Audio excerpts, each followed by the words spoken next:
Check, check, check. Check, check.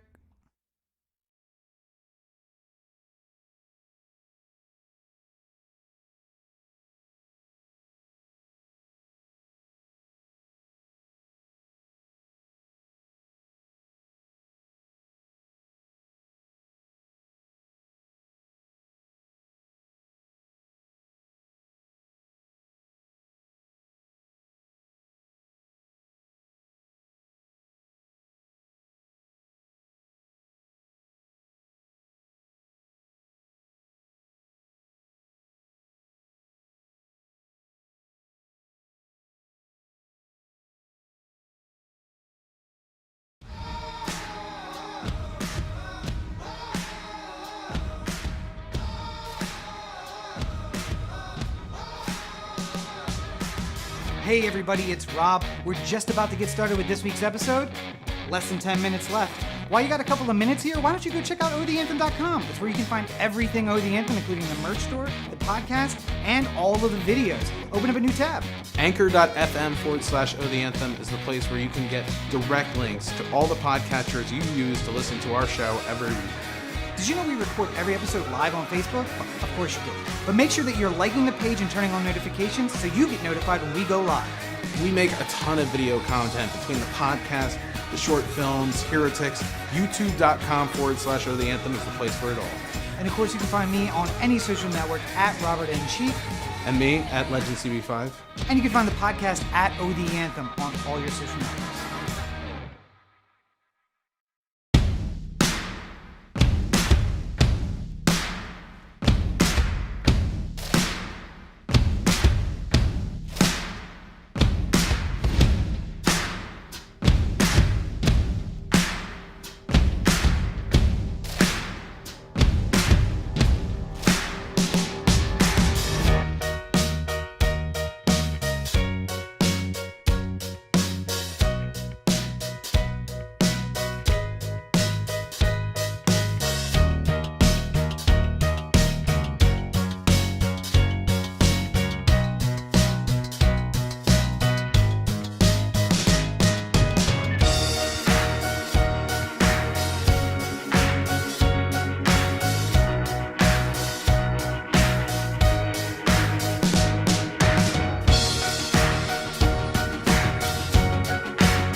It's not just Oh the Anthem 365. It's Oh the Anthem 365 Cloud now. This is Corey, and this is the Oh the Anthem podcast.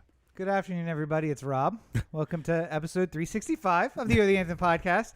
Coming to you from the hashtag OTA LA studios, high above the 110 freeway in downtown Los Angeles, California. Thank you for joining us. You don't like my timely Microsoft Office reference? Is that what it was? Yeah. Okay, I wasn't very sure. Well, if you don't enjoy that, maybe you'll enjoy anchor.fm/Oh the Anthem, where you can find the audio version of this podcast wherever you listen to it. So the good news for you true Oh the Anthem fans, we now, as of this week, have enough for you to listen to a new and different show every single day of the year. Yes. You could start out tomorrow. Well, tomorrow you're going to listen to 365. The day after that, you listen to one, and you listen to one new one every single day. Listen in the back order, like Whole 365, back catalog. 364, 63. And then that math doesn't really work out because when you get back around to this time next year, you'd be like 50 behind. I mean, to be fair, we have an episode 0 too. That's also true. Although I don't know, is it publicly available? Because it shouldn't be. I think it is. Oh no. Okay. I think that's the only one of the really old episodes that is still publicly available. It's not the usual quality content you get on these episodes. Although the topic. Go ahead and check it out and see our shine. That topic's basically the same. But that was the one we shot in my apartment in Denton, if I remember correctly. Yeah. Just before going down to the pub. Yeah. Oh, Maryland. I You miss you. look at the point where Rob radicalizes during the podcast. See, that'll be there's going to be a fun exercise where I slowly but surely move further left. And so does Corey, where Corey has ended up where I started on the podcast 5, 6, 7 years ago, and I have moved to the radical left. I don't know if I'm there. I think I'm more like where you were in college. I think I've gotten to that point. So you're a George W. Bush, compassionate conservative now. Maybe, yeah. That's because that's where I was. Where that part of the Republican Party doesn't exist anymore, so I think that we're okay. I was going to say, I think you went from Goldwater to a Bush Republican, and I went from a Bush Republican to a Marxist. I don't know exactly how that works out, but let me see. If I do the math in my head, it's if you carry the one, $3.6 billion in global commerce shut down in 6 days. That's about what I would equal, which is funny enough. This same amount of global commerce shut down when you shut down the Suez Canal. Accidentally. Yeah, apparently. Yeah. So the funny thing about doing a show once a week and having weird news stories that seem to take up way bigger percentages of the news than it should. Mm-hmm. But then this is like a hurricane. Yeah, but also it's as if we found out about the hurricane Tuesday. Then the hurricane came, decimated the entire world economy, and then was also gone before we get back to do another show. And you're like, oh, yeah, so you guys were talking about this thing, and we feel like we should talk about it, but also the boat got cleared today. So although the canal is not fully open, it will be very shortly. There has been times where I've thought about, like, maybe we should create, like, some sort of emergency podcast, like... I mean, we want to do it for this. This isn't really like the big, Suez Canal's not it's not. I mean, it's not like a breaking news for our purposes. Yes, yeah. But like when Trump got COVID, I think that happened on like a Thursday. Yeah. So we were like right in the middle of episodes, so we could have done an immediately Trump got COVID. But then the problem is that like there's no any process of us podcasting takes several hours to get Also, I don't think that you would have approved of me calling that Death Watch 2020, which is really where I would have wanted to go with it. There's an old SNL skit of Tom Brokaw recording all the deaths of people before. In case they needed to go to, in case somebody all of a sudden died, and he's just like, Henry Kissinger died today. Do you want your weekend backup announcing that Henry Kissinger died? I guess not. Yeah, that's right. Okay. Get back to it. And here we are, Henry Kissinger's still alive. Jesus Christ. Yeah, he is. So here's the funny thing also. Everybody knew about the story, and everybody I asked, I was like, well, yeah, you know how that started? And they were like, oh, actually, no. I don't. The guy, the boat, he wrecked it. I'm like, okay, no. Didn't wreck the boat. Not a bad driver. What happened is that... This isn't an Exxon Valdez situation. It's not. It's also not that cruise ship where the drunk guy Yeah. tilted it over. You remember that? But what happened is that there were high winds across the Sinai, which are likely to happen on occasion. Mm-hmm. And what they usually do is they shut down the canal. But for those of you in Maryland, like Corey and I, you'll know that The Bay Bridge has a speed at which they shut down the bridge. Yeah. And I believe that it's 49 miles an hour. Winds at 49 miles an hour, bridge shut down completely. Yeah.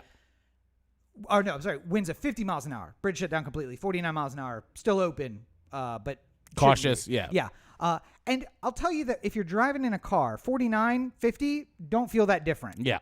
And especially if it's a sudden gust of 49. Yeah. Like. And the bridge is sustained at 50 miles an hour. So it's like you get a gust of 65 in the midst of a 45 mile an hour wind. It's pretty hard. And Suez Canal, like many waterways, also has a maximum wind. So if it's a crosswind, it can only be at a certain speed, or they have to shut down the canal.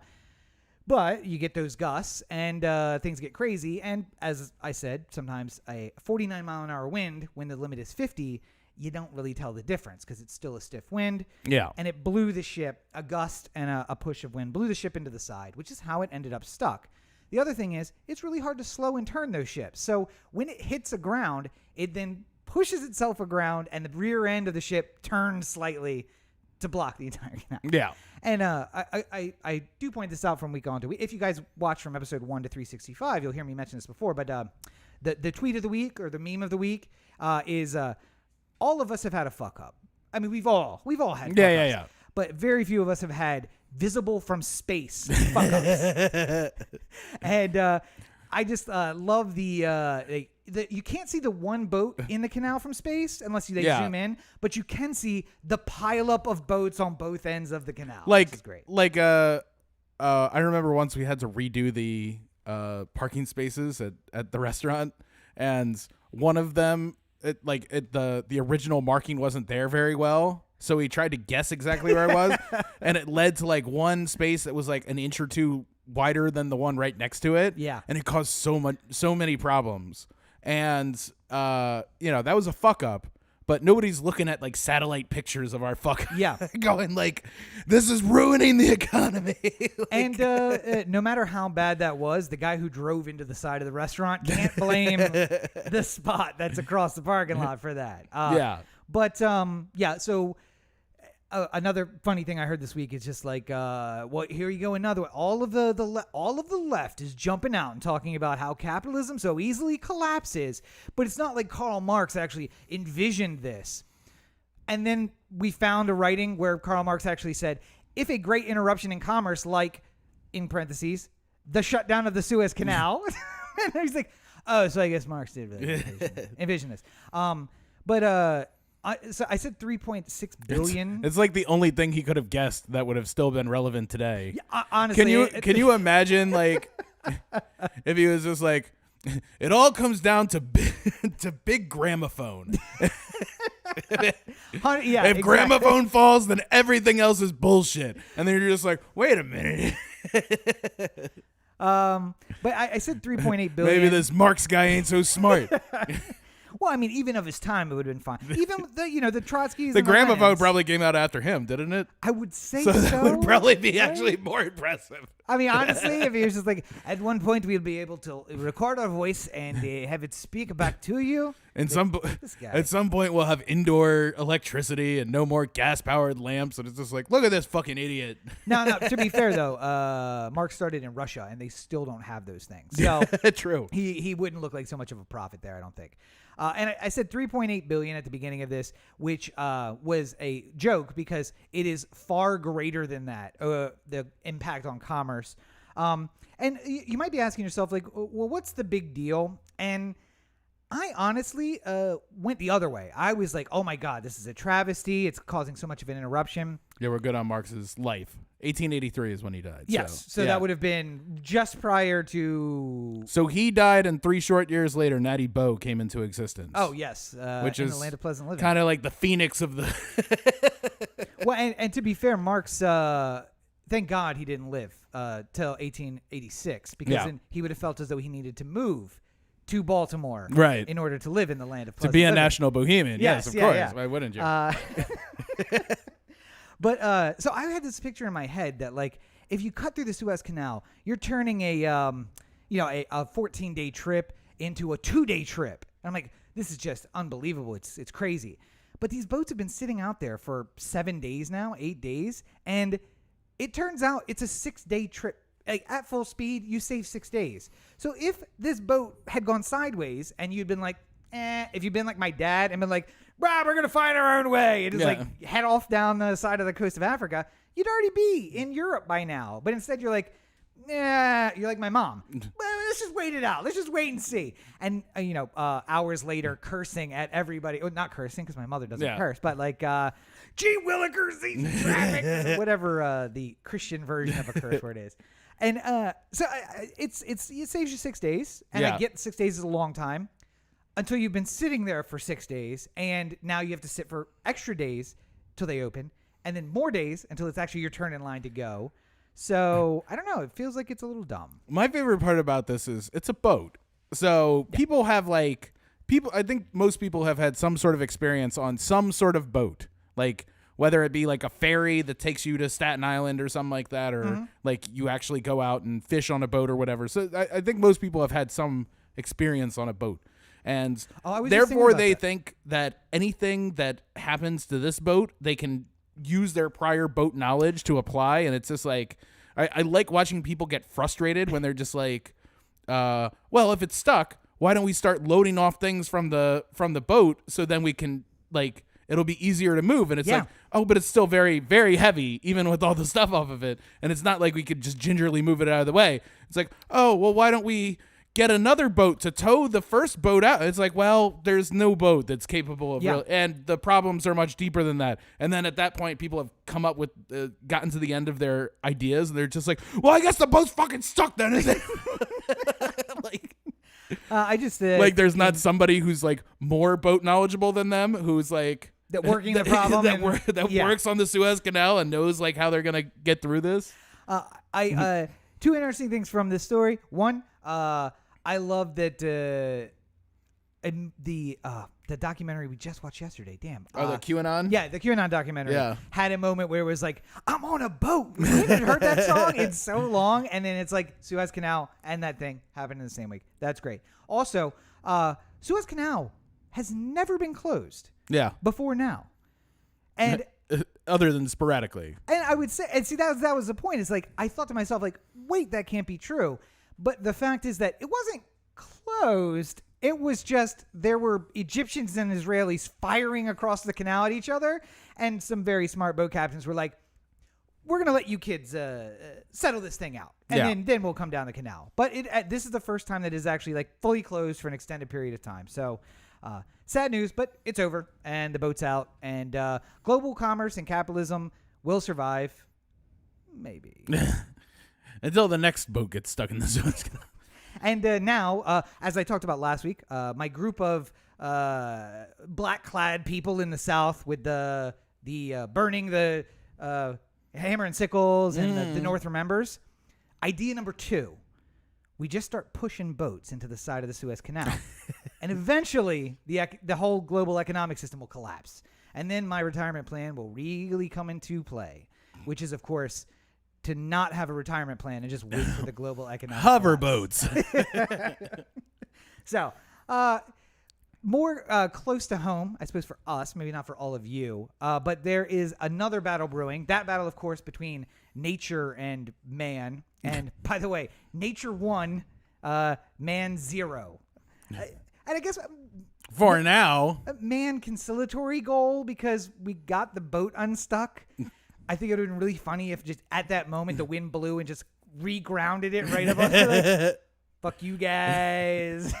Gets stuck and then gets jammed in the other direction. Oh my God, just floats the other way. But a very man-made situation happening here in LA with, I don't want to call it an emergency because there's nothing about this that is an emergency. So what this is LA has a government that is very liberal.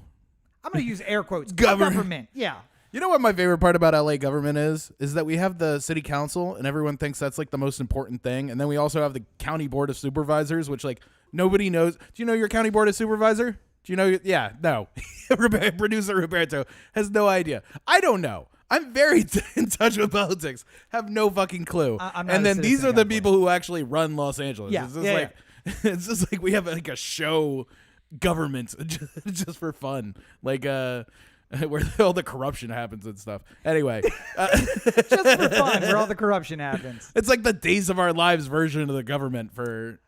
Like the board of supervisors is the news. Yeah, And then yeah. you got Days of Our Lives with Garcetti and Well, how about this? Weezer and stuff like that. The city council is the Tucker Carlson, the Bill O'Reilly of the Fox News network that is government in California. Garcetti walks into an incredibly well-lit room. And he's just like, well, clearly, my closest advisor will never get in any kind of trouble touching somebody's butt. It's just like, Mayor, I hate to inform you this, but there's this picture right here of him touching somebody's butt, and you standing right next to him with big 2 thumbs up smiling. So perhaps we have a problem.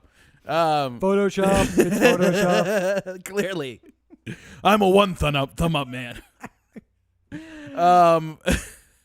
So the LA government, hopelessly liberal as it is trying to find a place for the ever-expanding number of homeless people who are living on the streets during this pandemic.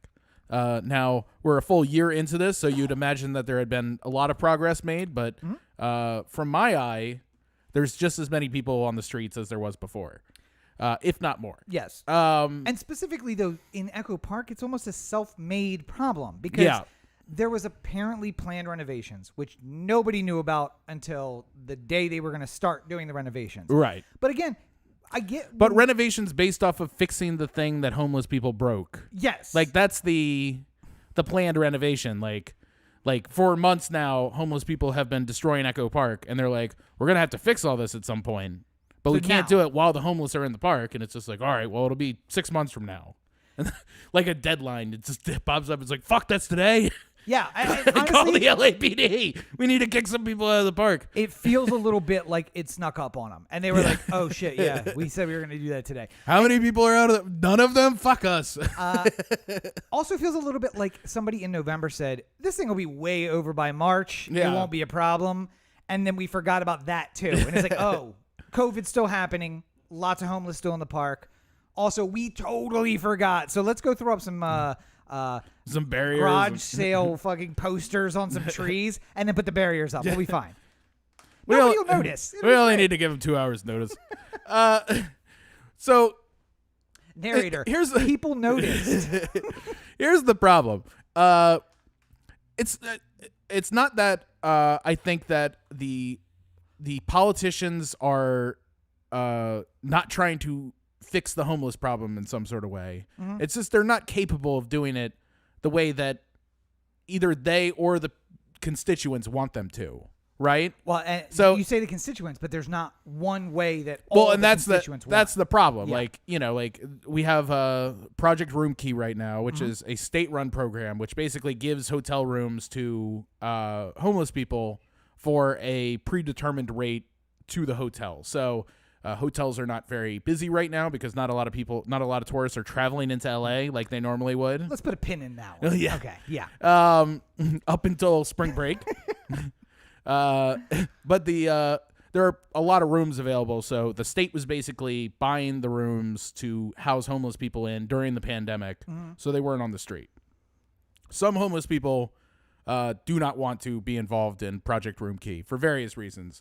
Some of them are worried about being sort of in control of the government kind of thing. Yeah. There's also some who are having some mental instability issues and therefore do not know if they can trust these people. There's been a lot of mistrust that's happened between the homeless community and the city before. Yeah. Where it's like, oh, we're going to put you in this place, and then all of a sudden you're not in that place anymore, and your keen spot right on the lake is no longer available. Yeah, and you're on Skid Row amongst a bunch of other people. Right. And then there's also nobody wants to pay for any amount of homeless care, and nobody wants to have it in their backyard. Yep. Nobody wants to have a homeless shelter in their neighborhood.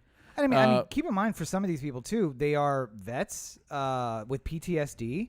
And I know this is cliche, and I'm going to say it anyway, but some of those people literally they don't like to be indoors. Yeah. More of a Vietnam thing, I think, than really Iraq or Afghanistan thing. But again, I know some people who came back home from being in Iraq or Afghanistan and camped out in their backyard for months after they got back. Yeah. Because they're like, I'm inside, I hear the refrigerator tick on, and I'm rolling out of bed and knocking my wife out onto the floor and like covering her up. Like, because it sounds like a mine that's triggered and about to go off. Yeah. You're like, click.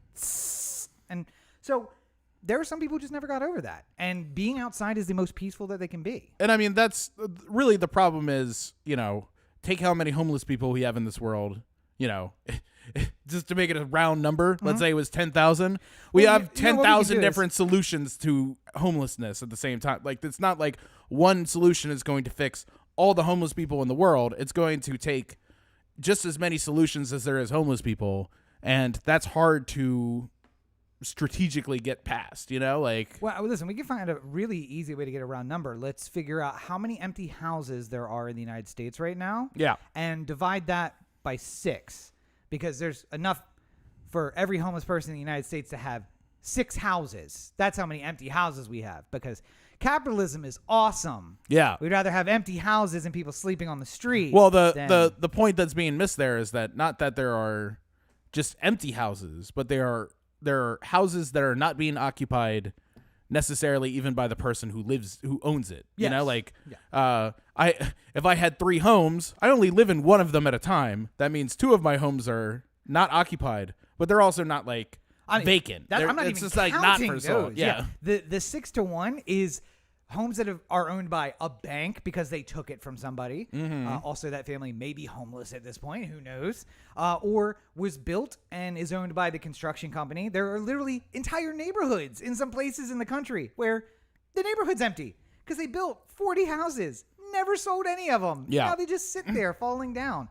And I know not everybody is set for that, but there's probably a high percentage of people that if you said, listen, I'm going to give you this house, don't mess it up, and whatever improvements you make, if you meet some certain standards, you get to keep the house. People would be like, what? Okay, great. Yeah. And set about to making a little homestead and just do it. But again, capitalism, so we can't do that. Well, I mean, there's people who want to buy the houses who are trying to. Oh, are there? Yeah. Are there? Is that why there's 6 empty houses for every person? I'm not everywhere. In LA specifically, there is a housing. There's a lack of housing, even for the people who have money who want to purchase the houses. That's not specifically LA. I mean, I would say that listen, there's homeless populations in Dallas and in St. Augustine, Florida, in Tampa, in Baltimore, all places where there are a lot of empty houses. Oh yeah, I'm not LA saying ain't the one. Right. I'm saying like if you want to, transport your LA homeless to Kansas where there's more open houses, then you could, but then hypothetically you're just transplanting people from the place they want to be to some place they don't. And I'm not for that. But I would say that to look at local populations. San Francisco, not the place. Housing is not available there. LA, housing's not available. New York, housing not available.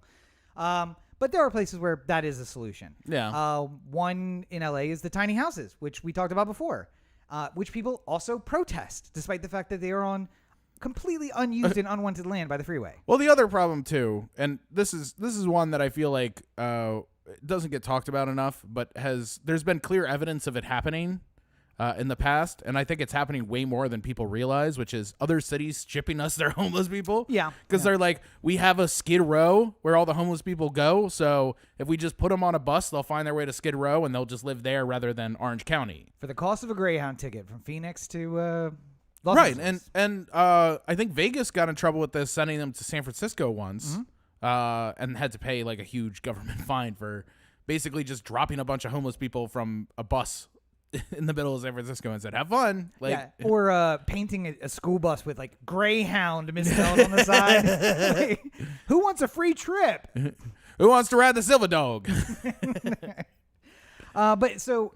All jokes aside, nights and nights of violence, protesters being tear gassed by police, and you may have thought to yourself, listen, having bright lights shined in their faces and stuff like that too. All the great LAPD tactics that. After everything that happened in 2020, after a portion of the police budget was going to be set aside for social workers, at the first opportunity to use non-police intervention by social workers and making it a good community-focused transition, the LA government chose to send out the LAPD with riot police and tear gas. Yeah. So yeah, that's. I mean, at the end of it all, the real problem here is that they picked the worst possible way to do this. Like, almost anything they would have chose could have been better, but it was just compounding mistake on top of compounding mistake, and it seems like everyone was completely unprepared for anyone to be upset about it. Like that's the part that like Mitch O'Farrell is the council member for that specific area, for the Echo Park area. Yeah.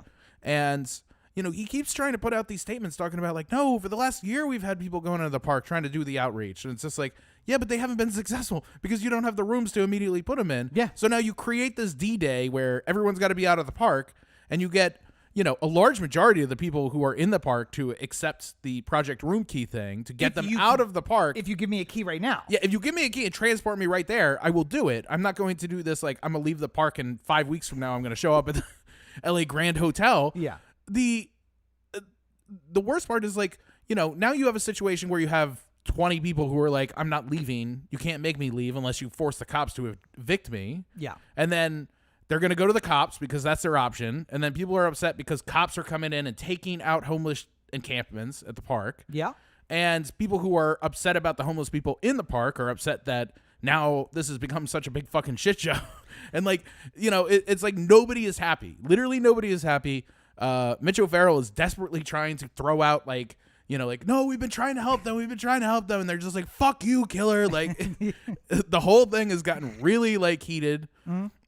And like, I haven't heard a fucking word from Garcetti on this. Like, yeah, I mean, is he still on furlough? I just feel like sometimes I forgot that we put him on furlough. He might still be on furlough. Garcetti's whole job is just coming by and telling us the bad news like a stepdad we don't like.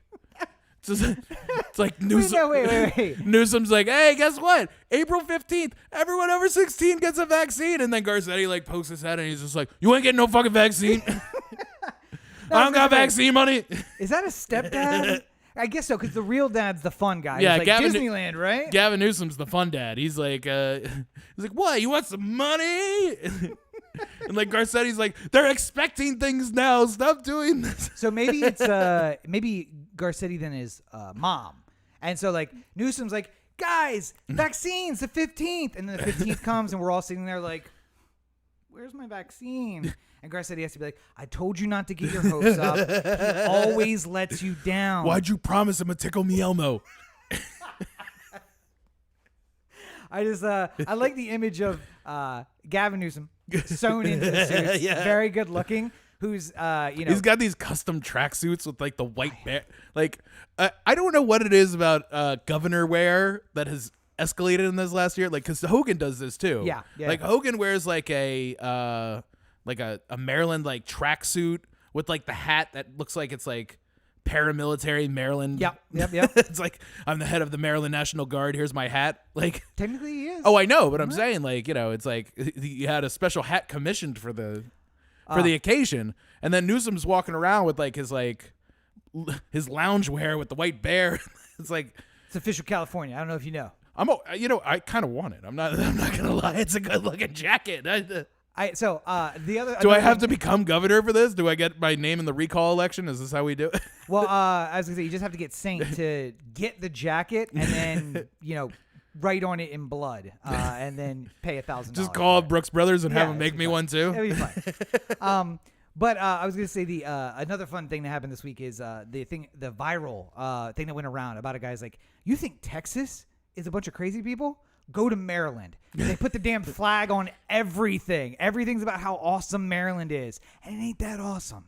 And the flag ain't really that great. I know you love it. Oh, it's how fine. dare you! But it's a peacemaking between slave owners and abolitionists. Listen, if we go back far enough in United States history, everything is slavery. Listen, the stars and stripes are a signal for war crimes and genocide. I'm down with it. Let's throw that out. I got an idea for you. Red background.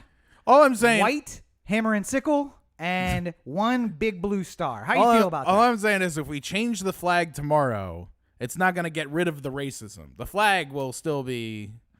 The flag will be new, but the racism remains. Like I already outlined my plan to deal with the racism, Corey, and you didn't like that either. So I don't know what else I can do. One thing I know is not going to work is taking this entire thing to Minnesota and putting it on trial, because there's a bit of a show trial going on right now, if I do say so myself, in Minneapolis, Minnesota, where Derek Chauvin, who is the officer who is charged with the most serious crimes against in the case of George Floyd, is now on trial. Today, officially, trial began. The opening statements were had. The first witness was called, who was the 911 operator.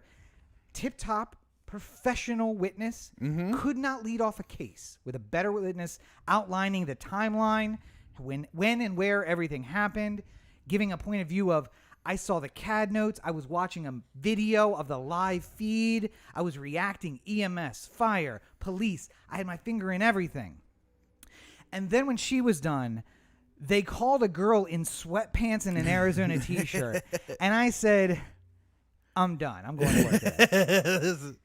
This is where it's all going to fall apart. But you pointed out later there was a reason that they called her next. Well, yeah, she filmed a video, and they need to get the video into evidence, so they need to call her to the stand. Yeah. But the point I was trying to make to Rob, and this is kind of the silly lawyer stuff you don't understand if you've never been around a courthouse like this, where if there's a big trial, and you know it's going to take a while, and maybe it has some media attention, they'll start talking about how long the journalists think the trial will be. 8 weeks. It's going to be an 8-week trial. And then the lawyers will start saying to themselves, oh, man, I got to fill 8 weeks worth of... like, now all of a sudden the media has made the mandate this is going to be a long trial, so we're going to extend it. Because there's no reason to really... Like, I was watching a little bit of the woman at the Speedway with the Arizona shirt doing her thing. And, like, it literally could have been 5 questions. It could have been, did you take this video? You saw the event happen? You work at that Speedway. You continued to watch the things that happened after the fact. When you left work that day, things were still going on. Thank you very much for your service. Have a good day. And honestly, I based on the summary I have seen of her testimony, literally it's 2 questions. I'm going to show you what's been marked as State Exhibit 138. Can you identify that for me? Oh, yeah, it's a video I shot with my cell phone. Thank you. No further questions. Well, maybe you want to have the date and time. When was the date? The date of that? Yeah, and then maybe you want to have the. They did ask her a question about like the corresponding video that showed her shooting a video, and it's just like, so is this video from the surveillance camera that shows that the time is 11 a.m. Is that you in this video taking the video that we just saw? And it's just like, yes, that's me. It's like. That helps place her specifically at that moment, so that would be beneficial for the prosecution. But yes, especially if, as I didn't know that, and I suggest now that there is going to be a 3D composite of the scene. There was a they later so it wasn't a 3D composite. It was a 3D video of what happened. It was a Google Maps satellite image of the area right above, like a sort of 3D rendering of the area. Yes. Marking the different locations. So, and it's just like, and you were standing right here, and there's an arrow, and it's like... There will be a composite video then. Yeah. Of like, this allows us to move around in 3D space to where everyone was and what they were doing, because what they want to establish is we from built every this angle composite from this video, and this video. We've shown you on all the videos where the people were. Like, when she shot the video, there's the security camera. On the security camera, there's her. Yeah. This other third video, this is how we built our composite. So I bet you we're going to see, like, here's where the officer, like, looks over, and he can clearly see the knee on the neck and did nothing about it. Yeah. The reason I called it a show trial is not because there's not justice being done. There absolutely seems like everyone is doing their job. But my first suggestion to you, or maybe yours to me, but was just that we have the same idea that the defense is going for, I need one holdout. Yeah. I need a mistrial or a hung jury, one or the other. Yeah. I don't think I'm ever going to walk out of here with 12 saying he's not guilty. Right. But if I can hang him, they're looking at Baltimore and saying, like, if we can hang this one and we can hang the next one or get mistrials on one of these, and then the state starts thinking, like, how many times are we going to go through this? Well, not only that, but, like, how many times are we going to display our argument for the I mean, in a case like this, Oh. I would welcome a mistrial or a hung jury because I got a whole crack at the apple on the House. Yep. I saw their entire case. So either they're going to restructure their case for the second time around to help fill in the gaps that the jury didn't find they hit, but the defense gets the chance to do the same thing. This did not work. Let's not do this again. Like it's more beneficial for the defense to have a second crack at it than the prosecution. You think that. Yeah. But it's actually not. Really? Because generally speaking, a defense is based on statements given by people, and you can't change your statement, which kind of locks you into a story. Yeah. But the state builds cases on multiple points. So if this bridge falls, then we have this one over. Yeah. what was her name? The Arizona T-shirt girl. Oh, I have no idea. Maya Angel. It was something. Yeah. But if the next time Ruben. the next time around they choose just not to call her, Yeah. that's a whole different wild card for the defense. They have to all right, well, we were prepared to dispute this video and why it doesn't show what it shows, and that was a cornerstone of our case. Now that's completely disrupted. But you can't say that Derek Chauvin's motivations changed. Yeah. The cornerstone of a defense is generally something that is not in the hands of the state, but the state can literally just Try and poke holes in it. Yeah. But they also build their case on whatever the bountiful evidence around, or they choose not to show things. The guy who's on his sixth trial now. Oh, Keith Davis. Keith Davis. Yeah. Is that where it's like what we found out is they had all of the facts from the sixth trial at the first trial. Yeah. They chose what they wanted to show. They also didn't tell the defense. They which is also the didn't problem. allow discovery. Yes. Now, the part of it is you have to give everything over, and the exculpatory stuff is problematic. Also, But- between the first trial and the fifth trial, some of the officers that were involved in the first trial are no longer squeaky clean enough to testify in the fifth trial. Yeah. So the entire story has kind of changed a little bit, but Right, and that's when the defense can get an advantage. Yeah. Cops don't look as clean, exculpatory evidence is found, that kind of stuff. But otherwise, the state can do that. They can say, we have 5 possible ways of him being guilty. Yeah. So what we're going to do is try this one. Hung jury or mistrial. Great. Go with number 2. And then you have in your head, all right, this is what they're going to sell. This is what the story they're telling. And then they come out of left field with something completely new. And you're like, all right, so we're going to play this on the fly. So I find that the best thing for the defense is we're looking for the wearing them down and just saying, how much is the public going to take of these 4 people, I think, are charged in total? 4 people being charged and failed, tried and failed.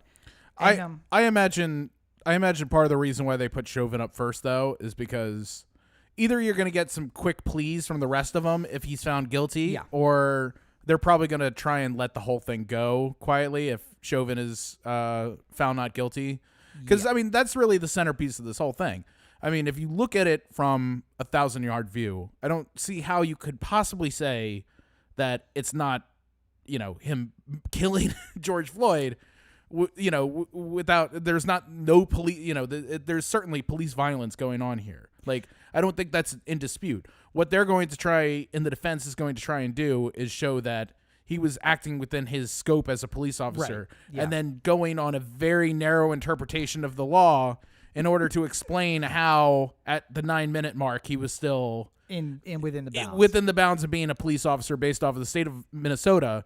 And then you're trying to just get at least a couple jurors to say, I don't know what you want me to say. He's protected as a police officer because he would, and then you get to the point where you get an impasse in the jury and it just never never gets out of deadlock. Much as you pointed out there, that if it fails on Chauvin, then it is likely they won't even go forward with the other guys. Now, you, me, and Roberto get caught up in some kind of conspiracy or crime.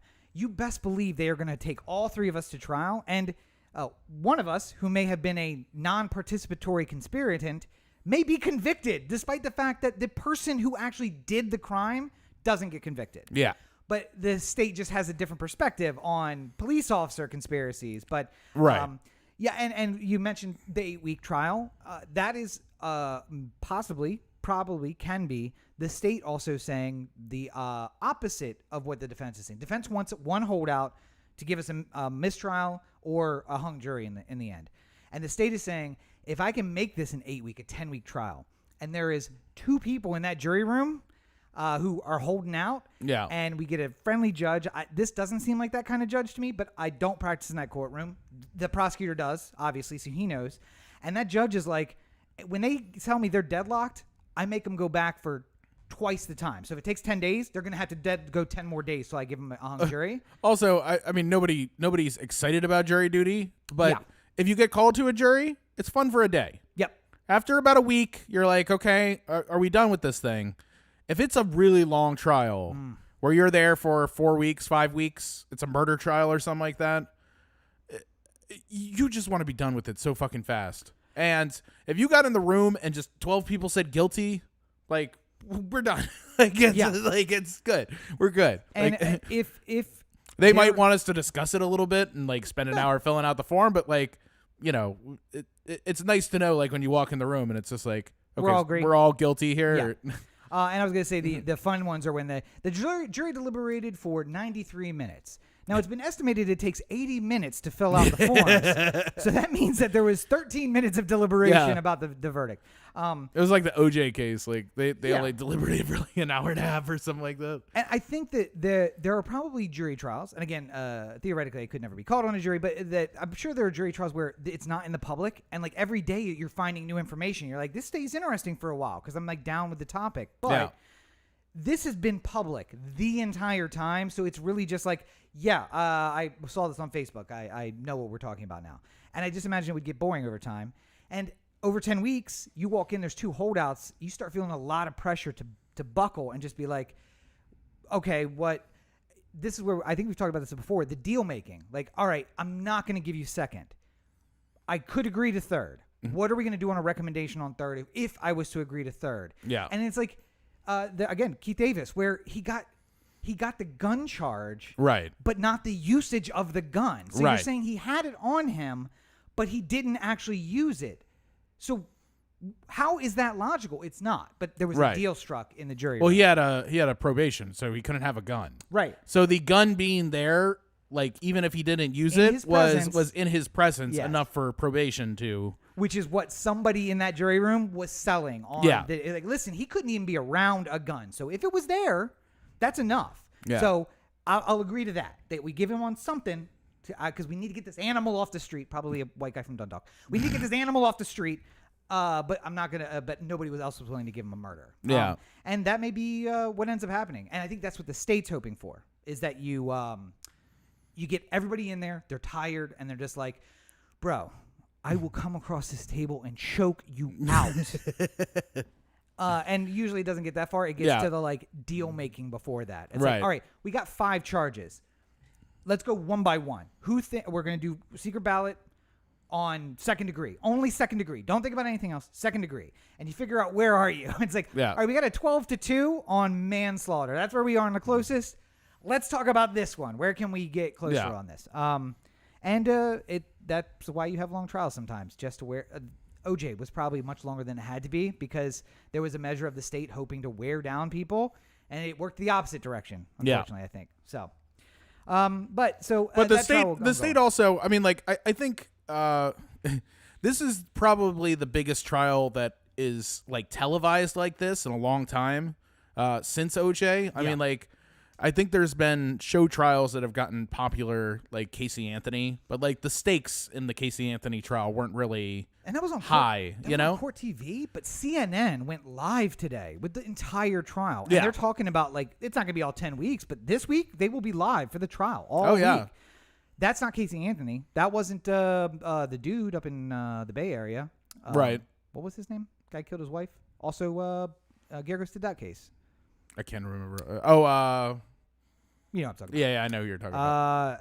By the way, watch the documentary on some of those because it turns out he may not have actually killed his wife. That's where that comes from. Wasn't the boat like getting away with it or something like that? Yeah. I can't remember the name of the guy, but he had a famous boat. Like the SS getting away with murder or something like that. Can't remember the name, but I can remember the boat. It's unfortunate. It's full circle. Boats at the beginning, boats here. Yeah, I was just gonna say I remember the boat being something unfortunately named. Like if I was the lawyer and I was just like, what was the boat? fucking kidding me. Right? So, on a boat? What is the name registered with the state of California for that boat? Yeah. The SS I just killed my wife and got away with it. Is that inspired by anything or objection, Your Honor. Also, if you're the state and you're just like looking through the files, you're just like, I don't see. Do we have a boat registration? What was the boat called? And then somebody's like, you're not gonna fucking believe this. And then there's like walk slowly over to the jury. It's just like, so what's the name of that boat? Well, while you're standing there looking at them, Yeah. like, yeah, what is the name of that boat? So, I mean, like, one of the things about OJ is that the prosecution, you know, like both can't remember their names now, Darden and Marsha Clark. Clark. Both of them are very capable lawyers who do very good work up until this moment, but they had a couple crucial flaws that killed them. They had good work in the trial, Yeah. but they had bad witnesses who lied to them. Oh, well, that too. I'm saying, you know, like they were capable of getting it guilty. Yeah. But then there were mistakes that they made. There were mistakes that happened from witnesses that they called. All the bad shakes went their way. And when you're going up against a world-class legal team with dream Cochran, team over on the other side, Cochran and F. Lee Bailey and all, you're going to have to play mistake-free ball, and they didn't do that, which led to the ability for the not guilty. In this case, I think it's a very similar point. As a prosecution, you want to play mistake-free ball. You don't want to do anything that might possibly. You don't want to have a try on the glove moment. Yeah. Because if it goes wrong, that's the case. That's it. It's done. You can pretty much wave it goodbye. So I think what I liked, at least on the first day here, of what I saw, I didn't see the whole thing, but I feel like the prosecution did a better job of landing with the things that will stick with the jury for a little bit longer. There was one phrase where they were talking about there was a registered nurse who was at the area who was going to give aid to George Floyd, and Chauvin pointed pepper spray at her. Yeah. To keep her from getting in. I think that's the type of thing that'll stick with you. There was some line that was like, people were calling the police to deal with the issue with the police. Yeah. Which is like, where do you go when the police go wrong kind of thing? There were some notes in the CAD notes, and that one of the things was asking her, like, what's that? Oh, duplicate call. Was that a duplicate call? Well, we got some calls about the arrest and how the arrest was going.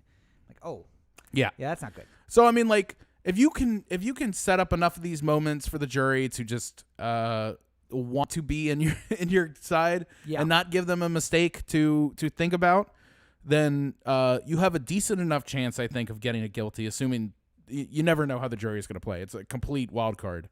If I'm the state, though, one thing I do, I play the whole video. Yeah. The whole Well, they thing. did. They did at the beginning. That had a timestamp running on it. I play it without the timestamp. And that was probably a mistake on their part, because now you've lost that moment. But I play it without a timestamp. And then I say, it's been 3 minutes. Yeah. Because inevitably, you're going to be thinking in the jury, like, okay, this thing has to be almost over. It has to have been 9 minutes. Well, It's somebody 3 minutes. Somebody said somebody who was covering the trial said that they hadn't seen the video since the incident, and it seemed so much longer than it was the first time that they saw it. I can't imagine anybody watched it at real speed the entire time, and just it is 8 minutes and 37 seconds. Is and a long not time. now they're calling 9:29 because of like the body Initial- cam footage. yeah. The video that was had before was like caught in the act, I believe, right? Like I can't remember. There's some question about like he was up on his side for a moment and then like pressed down and kind of like fumbling around. But 9:29 is even worse. Like I mean, right now the defense, all they can do is poke holes in the small little windows of legality that they have in the protection that police officers get from immunity from prosecution, basically in most cases. Yeah. And by the way, you saw that today. Yeah. So they thought he was drunk. Every indication they had was that he was under the influence and that he was fighting with the store owners. Well, that was what the call was. Okay. And that you can see them going into like, they came in with the mindset of, this is what I'm dealing with. I'm going to have to like deal with the drunk guy. It's fine. And we are looking at these pictures of this very happy father, but this was a drunk guy on Percocet that they were dealing with. Yeah. So, who was passing out behind the wheel of his car. You know, they're gonna go to the. I'm sure Chauvin's people. They've already tried to seek a previous arrest of George Floyd for evidence. Yeah. Which was allowed, which is him swallowing a bunch of drugs when the officers come up to him, which is apparently what happened at this time as well. And I think he resisted arrest in that one too. Or not that he was charged with it, but that there was a tussle during the arrest on that one. Well, on that one, like the cop, to his credit, was just like, "Come on, man, I know what you're doing. Don't do that." Like, yeah, you know, like there was a lot of like recognizing what was happening and not being, I think being more concerned that he might have a very bad overdose than a whatever he's being arrested for. So, which, by the way, is a reality of something that can happen. Yeah. Another reality. States all over the country, most likely if you're listening to this, not your state, just because I find that our listeners come from California and Maryland and New York, Massachusetts, all places where we're basically looking and saying, how can we make more people vote? How can we get more people to vote? Yeah. But there are states all over this country where they are not having that discussion. No. They're having a discussion of how can we make it harder to vote? And I don't understand that logic, but apparently that's logic that people have. Yeah. Since the loss of Trump in the 2020 election here, a lot of states have gone to really extreme measures to try and curtail what they saw as problematic voting. That's what we call, or what they call, black people voting anywhere south of the Mason-Dixon line. That's problematic. Problematic voting, yes. And just dumb stuff too. I mean, like, you know, the Georgia bill has been getting the most attention. The Georgia bill has been causing the most trouble for like Coca-Cola and Delta, who apparently had been supporting it for a small period of time, and then people were just like, the fuck? Like, so there's a lot of attention on Georgia's version of the bill, but there are ones in states all over the country that are just as. And what's amazing to me is that we have one pandemic where voting by mail has become a thing to do. Yep. You never thought about voting by mail before, right? No. Like if you were voting for a while, I mean, if you were going to vote, you were just going to go to the polling place and go and vote, right? Yeah. You never even thought like, oh, I'll have to mail that. Maybe in college?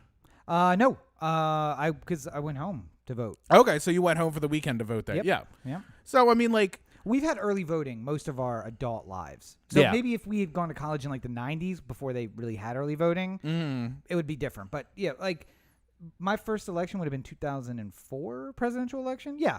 Yeah, because we couldn't vote in 2000. And they had early voting in Maryland. The Sunday voting, the Sundays, 4 Sundays before the election, it was open. So I went home one of the Sundays of October, November, and voted on that Sunday and then came back. Yeah. I mean, you know, I don't necessarily think this is a Democrat-Republican thing. I think it's just that it was a pandemic and Republicans were told to go in person and Democrats were told to mail it in. Yeah. And that's why more mail-in votes were Democratic. But I think that under normal circumstances, if it wasn't so politicized which way you vote, I imagine that those numbers would probably they're really even going to out a regret lot. this when I put out that rumor that Joe Biden's going to come take their guns on Election Day and everybody should stay at their house so that they don't come secretly take their guns. Then you're going to really wish you had that mail-in voting. If you leave your house, they're going to take your guns while you're gone. Yeah. They're waiting for the Republicans to leave. They're watching you. Yeah. Yeah. Q can send out a brief about them watching your house. You mean Steve Bannon? I mean, perhaps I've said too much. Is this thing on?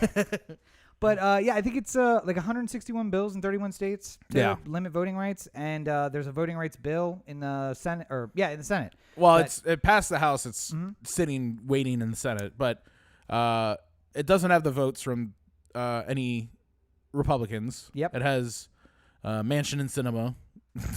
Probably going to hold it up to for no other reason than they are in the catbird seat right now, being the moderate Democrats of the bunch. Well, that's strange. The new Voting Rights Act has a bunch of pork in it for West Virginia. I don't know how that happened, but why is coal mining back?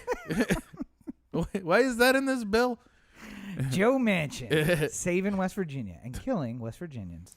But a lot of these things, I mean, like, you know, like we have there's a big Democratic slate of things that they would like to do that all involve whether or not they can overturn the filibuster and all that sort of stuff. Yep. That's you really need to do that to be able to get anything done at this moment. And the voting rights, the John Lewis Voting Rights Act is going to be a pinnacle of that if they can get it, but they're going to have to get rid of the filibuster because there's no other way. You can't get 60 votes on that. And I will say, I don't know how I feel about eliminating the filibuster as a whole, but there has been a middle ground offered, which I am 100% for, and that's bringing back the classic rules of the filibuster. That you can't just, I think you put it aptly, pocket filibuster something by saying, no, I don't agree. Don't bring it to a vote. If you want to filibuster, you get up there like Mr. Smith Goes to Washington and you talk. And if there's 40 of you, you take turns talking. Yeah. And as Biden pointed out, that gives people time to discuss and negotiate and come to a deal, and or either you wear down the side that wants the vote and they agree to table it so it doesn't come to a vote, or when you reach the end of your discussion, like everybody wants to go home for vacation. Yeah. All right, well, you guys got to keep talking because we're not going to take we can't do any other business. We can't even recess while the filibuster's going on. So keep talking through Christmas or stop and we'll take a vote. I would like to go one further on that proposal, though. Is it guillotines? No. Because I'm down for that, too. No, that's your solution to Okay. everything. My point would be, if you're going to filibuster something in particular, say Voting Rights Act, right? I'm Rand Paul, and I've chosen this moment to filibuster that. I don't want you going up with a fucking cookbook or, like the Iliad or something like that and just reading any old bullshit. If you're going to go up there and filibuster the Voting Rights Act, then I want you to fucking talk about the Voting Rights Act. Because I want there to be 8 hours of you uninterrupted talking about all the things you feel about this bill. Because if it's so important to you that you will filibuster this for the point of whatever your opposition to it is, then I would like to hear all of those oppositions. Because then maybe if some plucky Democrat wants to run against Rand Paul, they can take what you said. Footage of him from talking about why the Voting Rights Act isn't important and put it into an ad. Yep. And run against him. Because that is exactly what, the reason why they go up there and read cookbooks and stuff like that is because they don't want to be on the record saying anything that might hurt their political ambitions. But they also don't want to pass the bill. They also don't want to pass the bill. And, if they filibuster and realize that they're never going to get the 60, then just sort of goes away. And I would say my initial reaction is no, that's not what the filibuster is about. But literally while you were talking, I was thinking, I'm like, oh, you know what? The historical rule was based on bills that were like 18 pages long. So what are you going to talk about for 40 hours on 18 pages? Yeah. But Rand Paul is always talking about like, this is a 15,000 page document that nobody's read.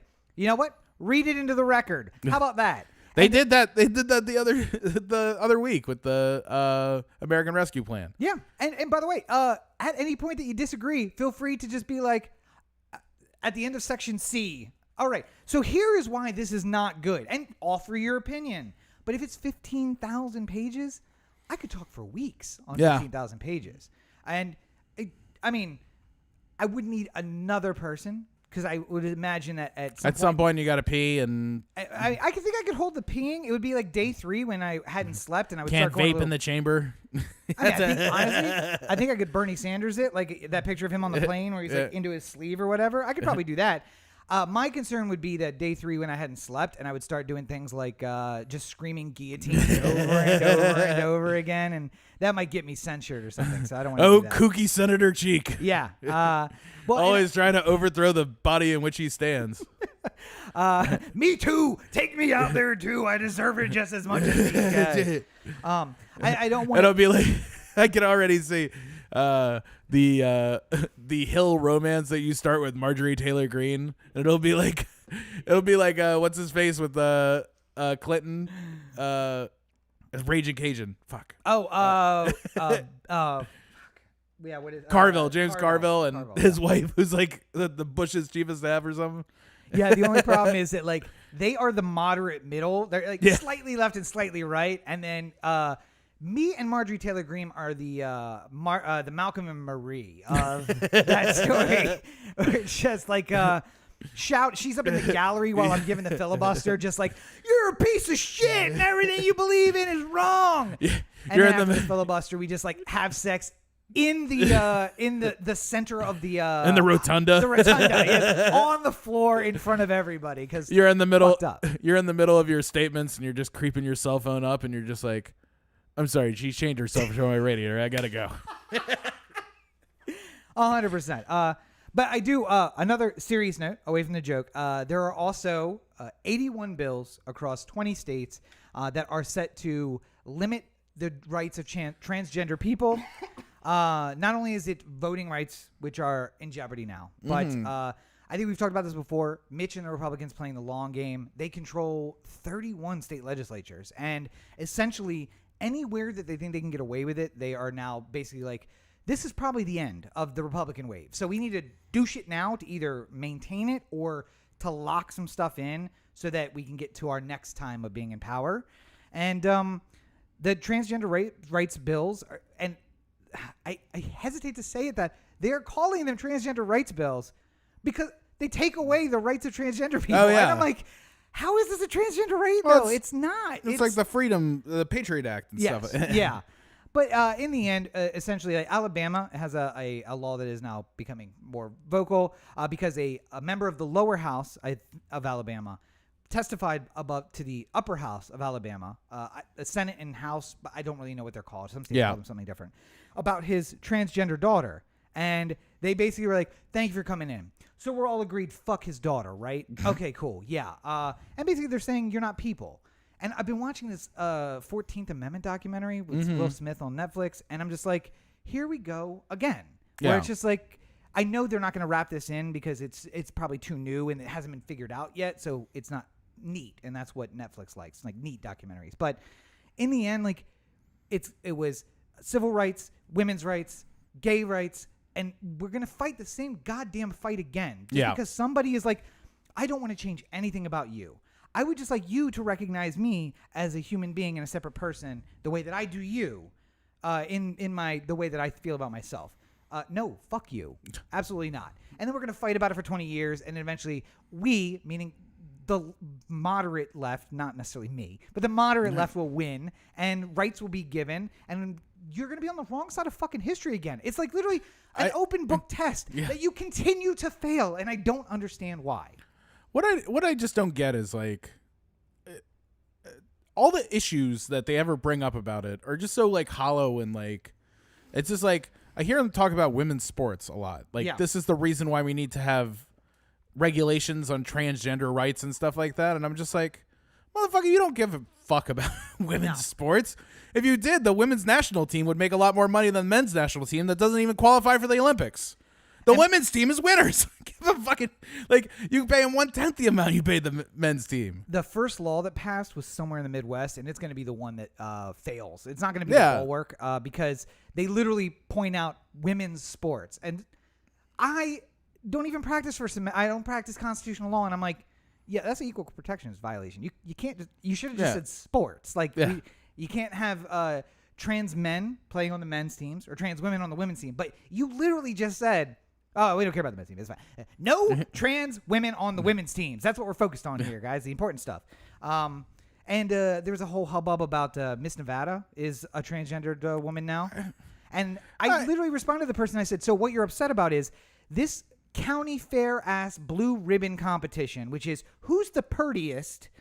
You're upset that the woman who was assigned male at birth is the prettiest woman. That's what you're upset about. And you're worried that she's going to go compete against 49 other women from your state and other states and be called the prettiest woman in all of those states, and she wasn't assigned female at birth. That is what upsets you. You're upset that the person who was born male is going to be the prettiest girl this year. Is that what you're really upset about? Like, also, you're not that pretty. And I don't mean to be hateful about that, but like, don't be mad about anyone being prettier than you. I just don't like to me at the end of the day, I really don't understand why we can't just be okay with people who like want to be happy. Like at the very like if Rob came here tomorrow and said, I've decided for the rest of my life it's just polka dots and purple and yellow because that's what's going to make me happy. Like me. Yeah. I'd be like, okay, you know, maybe at some point I give him some light ribbing about it. But if I realize it's a sensitive topic and he doesn't like it, lay off. Way more ribbing. I understand. Yeah. Wait. Now, why The can't- beatings will continue until morale improves. Why can't the transgendered lesbian couple defend their marijuana plants with firearms? I just don't understand.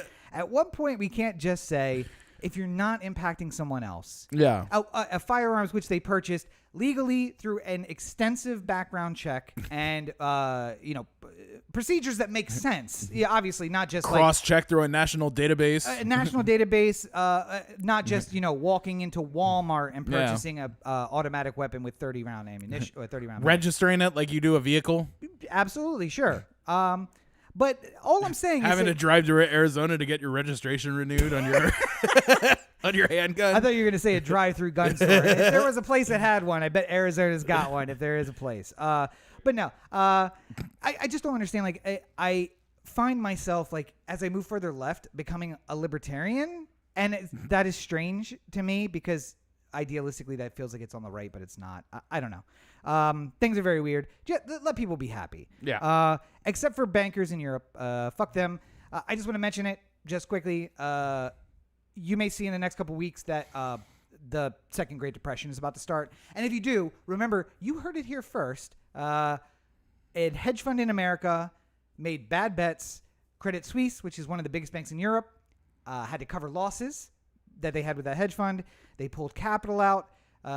Other banks are now saying, we don't have money to cover you, what you just pulled out, which is causing an economic crunch, which wouldn't be a bad problem, except for they're also shutting down again for COVID in Europe, which is causing a further crunch, which may have been balanced by growth in the American market, only we're facing the fourth wave of COVID, so also crunch here, depression. For all the people who don't understand the very technical thing Rob just said, just imagine that in various different European accents, somebody going, "We don't have your money. Bill's got it's in Bruce's house." We don't have your money. Your money is over in Felipe's house. I do not have money for you. I went from like Spain to France to Italy in just one little loop there. He said various European accents. My most famous accent I've ever done in a performance was a made-up South Pacific accent that was a little bit Australian, a little bit British, a little bit racist, honestly. Like, it was just a little Was bit it like a that way. Taika Waititi thing? It was very much. It was very much that. Like That's I'm an gonna make up my own thing. accent that if you make up, it sounds like you're insulting the people. But then you hear him like actually talk, and you're just like, oh, he actually says it. See, to be fair, I didn't know. Obviously, he wasn't a star in 1999 when I made up that accent. You made that accent, yeah. So in the end, I was looking for like a just generic South Pacific accent. Yeah. And that's what I came up with by combining different sounds from different places. Yeah. And meaning no offense, meaning to just have a kind of generic South Pacific accent. And then when I've heard Taika Waititi, I always think like, oh fuck, that was like super racist of me to like do that voice as a white man on stage. But also, I accurately represented the accent of a place of a character who had no background story. I was just like random cabin boy number 4 that had a lot of speaking lines that I had to do an accent for. I'm going to enjoy when Roberto has to do an accent for some acting work that he gets. Like, he's gonna be the lead in something, and he's got to really nail the Italian accent or whatever, right? And then it's gonna be weeks of him like walking around the apartment going like, it's a spicy meatball. That is horribly racist. I have to get that better. It's a spicy meatball. No, it's not quite Italian.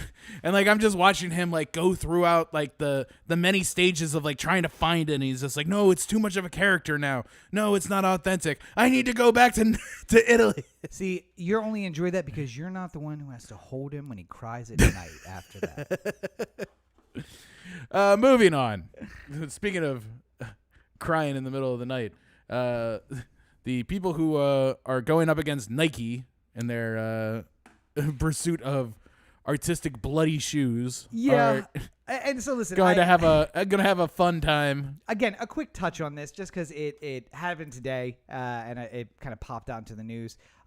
One, if you pay $1,000 for shoes, you're dumb. I'm sorry. It's You're really dumb. You're dumb. Also, unless you got like $1,000, just like, you know, if you got Bezos money. Well, I mean, we also $1,000 shoes aren't really. we got that stimulus recently. Oh, I mean, like, listen, you got that stimmy for a shoe. I don't know if that's really what it was intended for. All I'm saying is that I see two types of people getting upset. Ultra religious people. Yeah. Because there is a Bible verse on the shoe, which is and Christ said, "I saw the devil fall from heaven as a lightning bolt," which is the theme of the video and the song. Mm-hmm. And I see people getting upset in defense of Nike, I guess, but people who are like, you shouldn't be able to make money doing that. They're taking a product and just making changes to it and then making money off of it. And the only thing I really wanted to say about that is that's capitalism, baby. I don't know I don't understand these like, I only like capitalism when it works in a certain way. Wait, the banks are going to go under? We needed some socialism to save them now, but rugged individualism for everybody else. I love free market capitalism. What? I don't approve of that. No, we must block that. Don't allow that to happen. No, if somebody's willing to pay $1,000 for a dumbass fucking pair of shoes, individually numbered 1 to 666 with human blood in them and a Bible verse. Yeah. Which we were talking before the show about the Church of Satan, which there are Satanists who worship Satan. There is an official Church of Satan, which my understanding doesn't actually worship Satan. It was created to fuck with religious people. And every time you try to put some religious shit in the law, we're going to say that's discriminatory against us because our beliefs are exactly the opposite of you. Yeah. And that's where I just go. I'm just like, I don't care about your religion. I don't care about your objection to this because of religion. I see here. I think I found the common ground, which would appease me personally. I'm not against an artistic recreation of some sort of or like taking something and remixing the work to do something new. Okay. What really concerns me, as far as looking at this from afar, is that a lot of people don't know that Nike didn't decide to sell this shoe. Like, they hear the story, Nike selling shoes with blood in it. A lot of people were selling. Passing around. Saint is selling Nike Air Force Ones special. Right, but they're advertising them as Nike shoes. Well, it's saying that they are. The shoe itself is a Nike Air Force One, much like saying Van Gogh oil on canvas. Yeah. This is Saint blood on Nike Air Force One. So, I mean, I know where you're coming from there. Yeah. I'm saying the differentiation to me is if you had people send the shoes and then you create the art and then send it back to them, then I see no legal grounds under which anyone could be upset. If you sell the shoe, like if you have a website, for instance, where you have the thing, yeah, and then you sell them as Nike, like with the trademarks and everything like that, then you're trying to resell something that you've remixed, which I think is the differentiation. So can I buy if you're shoes? an artist who like, you know, like I come to you, the artist, with the pair of shoes, because this is what happened. I have a custom pair of shoes, some Oriole shoes from way back when. The way that process worked legally, it was you purchase shoes, here's where you can purchase those shoes, bring them to me, and then for an extra $50 or whatever, I'll do all the art on them. So are you saying that there are literally thousands of people on eBay and Amazon who are breaking the law by buying shoes and then reselling those shoes? No, I think that if you are, you know, like if you have property, you are allowed to sell that property at any point if you wish. So the artist bought 666 pairs of white shoes. But I mean, like, part of that too is that you're expecting, if I go onto eBay, right, and I buy a pair of Nike Jordan 5s, I expect real Nike Jordan 5s to come my way. If I spent money and somebody took some Converse and put a big fucking swoop on the side of it, right, I'm not going to be happy. Right. Like, but if you got custom shoes and they weren't customized, like you just got a pair of Nike Air Force Ones, you'd be very upset. Like, what's custom about this? Well, I signed them, so it's custom. No, but Nike got paid the money for the shoes. Yeah. It is a resell of the product, which is perfectly fine. Many people do it. A lot of people buy it at wholesale and then wait for the market to spike and then sell way above retail to Yeah. make profits. This is the same thing, except for what the person's really buying is the customization on the shoe that's already been paid for. He didn't steal the shoes. Right. And whether or not the person bought the shoes and sent them to him, you're creating more rarity by saying, I am only making 666 of these. But the And they're advertising it as a Nike is the problem. But I advertise those shoes I sell on eBay as Nike Air Force Ones. What's the difference? Because I'm advertising it as a Nike. Because it is, in fact, a product and creation of Nike. Okay, but this shoe is a Like Nike Air Force One. at some point, I could go back into the Nike history of all their shoes and say, oh, here's the one that I just purchased. So if I have a pair of Penny Hardaways from 1999 and I'm selling them for $45,000, Yeah. is it justified for somebody to be upset? Like, it wasn't Nike, it was Adidas, whoever. Is selling these shoes for $45,000. How dare they sell their shoes for $45,000 just because my ad says Nike Penny Hardaway 1998 shoes? Yeah. No, because the understanding is unless you're going to Nike, you're paying someone else for that product. Now, dumb people who get upset about things that they read on Facebook, just reading the headline, and companies that take advantage of that because they're subsisting on ads for eyes on the page, this is what we do. That I'm going to read the headline, I'm going to go to the page and read the headline and then be upset about it. But are we going to just devolve to the lowest common denominator and say, we need to protect society from the dumbest people? Or are we going to take those warning tags off and let Darwinism run its course? Listen, I'm not opposed to the idea of people hypothetically doing this sort of thing and selling remixed version of shoes. My problem is that if in any way somebody could be reasonably confused that this is that they thought that this was Nike selling these products, then you're getting into the point where you've basically, for lack of a better term, violated somebody's copyright. We could make a movie that is an homage to another movie that is already out there. We could do the opening of Social Network, and if it was me and you instead of Mark Zuckerberg and His date? yeah, and his date, and it's the same dialogue and everything, Yeah. then we could make a legal argument that we are trying to do the same exact thing to show people that we're doing the same scene, but clearly it's different. Yes. If we tried to sell this movie as The Social Network, directed by David Fincher, Yes. and put it out on Amazon, and then people got it and said, oh man, I've always been looking forward to watching this movie from fucking 10 years ago. And then they open it up and it's me and you's ugly mug in the Right. first scene, then people would have an expectation of being upset about that. Okay, but if we went to a website called Rob and Corey's The Social Network by David Fincher, Yeah. and that's not, it's a terrible example. I know you keep trying to use these music and movie examples that are not the same thing. They're going to Saint's website. Yeah. They're buying Little Nas X shoes. The only billing on them that is Nike at all is what is the canvas on which the art is done. Right. And I would like to know when I'm buying a shoe, is it an Air Jordan that I wear an 11 in? Yeah. Or is it an Air Force One that I wear a 10.5 in? Or is it a Converse All-Star that I wear 14.5 in because they run so goddamn small? So maybe as a we'll get off of this after this point, but like maybe as a point, if you just sold them as original custom shoes, Little Nas X Satan ones, right?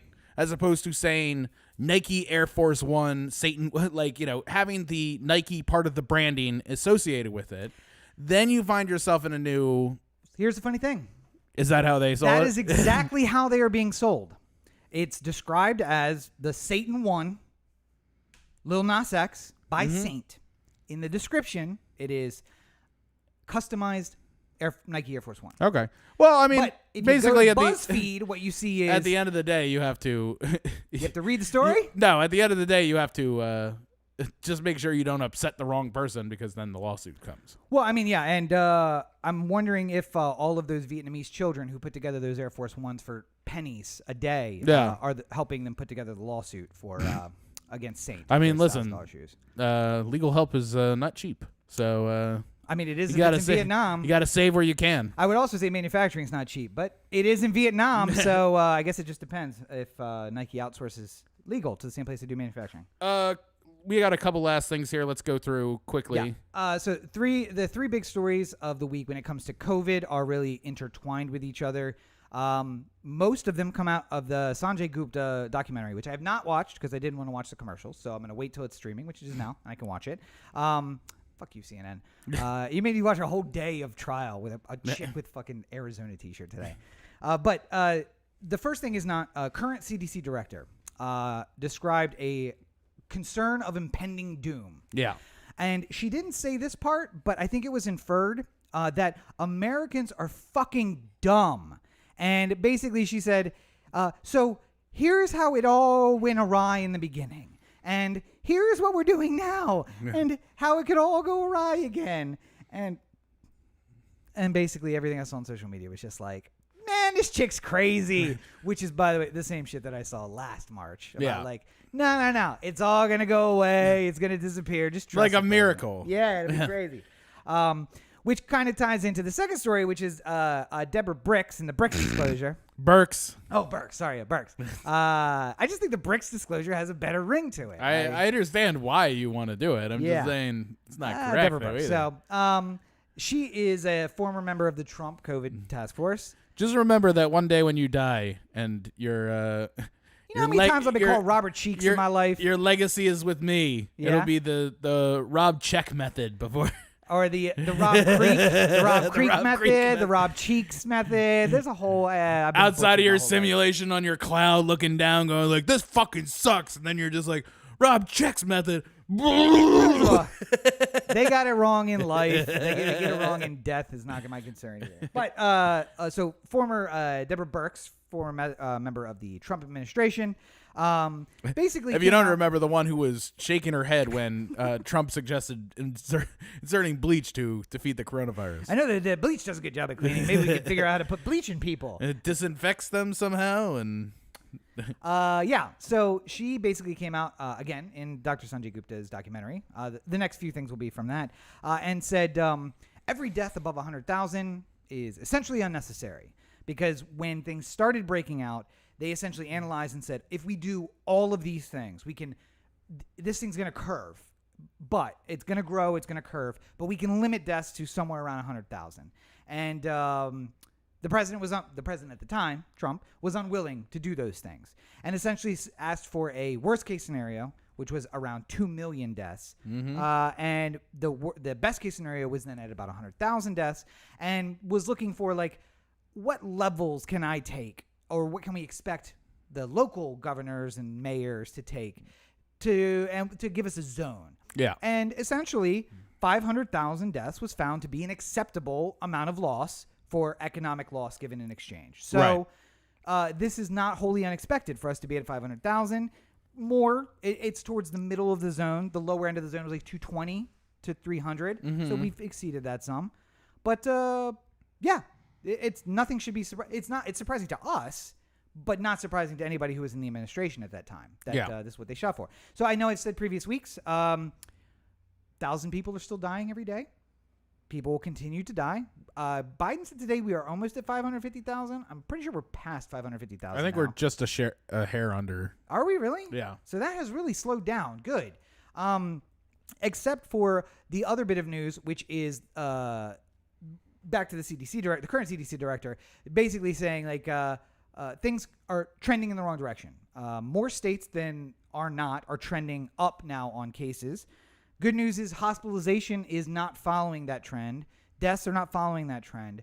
So it may be that we're starting to build some herd immunity, or the immunizations are working, something, or it could just be, hey, the thing we knew all along. Yeah, we're past 563. I fucking knew it. I fucking knew we had been past that for weeks ago. But anyway, the likelihood is that people are saying, oh, well, cases are up, but hospitalizations are not up. Yeah, because hospitalizations come a week or two after the cases go up, and deaths go up a week after that. We're not there yet, but we're going to see it start to happen, and it's trending in the wrong direction. And I ranted about this on Instagram. People can go watch it there if they want, but it's just disheartening that a year later, No one has fucking learned a thing. Yeah. And the other bit of news was that Anthony Redlands, what's his name? Robert Redfield. Yeah. Who is the former CDC director, who's also on Dr. Sanjay Gupta's documentary, who also just basically kind of has that like, fuck it. The way that my dating life is going now, where when I was 20, I was very careful about the things that I said and very calculating and cagey. And now something pops in my head and I'm like, fuck it, say it, see what's the worst that can happen. I feel like that's what the good doctor's at now, because part of his interview he was like, oh no, I fully believe it came out of a lab. And I was just like, oh wait, what? I literally was about to turn off the TV and I was like, huh, okay. And at the end of the bit of that interview, Sanjay is talking to the host of the current show, and he's like, here's the thing. It sounds crazy, but if there's one guy who's got the resume to back up that kind of statement and make you think, maybe, it's that guy. Yeah. And you're just like, oh. And he goes into the whole thing. This is not about it purposefully letting it loose. In every lab, viruses get out, no matter how strong the lab conditions are. But what you usually do is in level 5 labs, you have like, you guys, when you're in the lab itself, you then stay on campus. And then you work in shifts. Not only shifts for the day, but shifts on week. So week working, week not coming to the facility at all. Yeah. And that way, you try to keep separation. But what we know is 10-day incubation period with COVID. So even if you were doing that, right about the time you start virally shedding is the time that you go home to your family. And there's a big biomedical research thing in Wuhan, and that's how it came out. I mean, I've heard people say, like, oh, it was invented in the lab since the beginning of this whole thing. I've never specifically told people that they're crazy or wrong for believing that, mostly because I can't tell you with 100% certainty. Nope. And I don't want to be the person who says that absolutely didn't happen when I have no clue to know whether or not it did or not.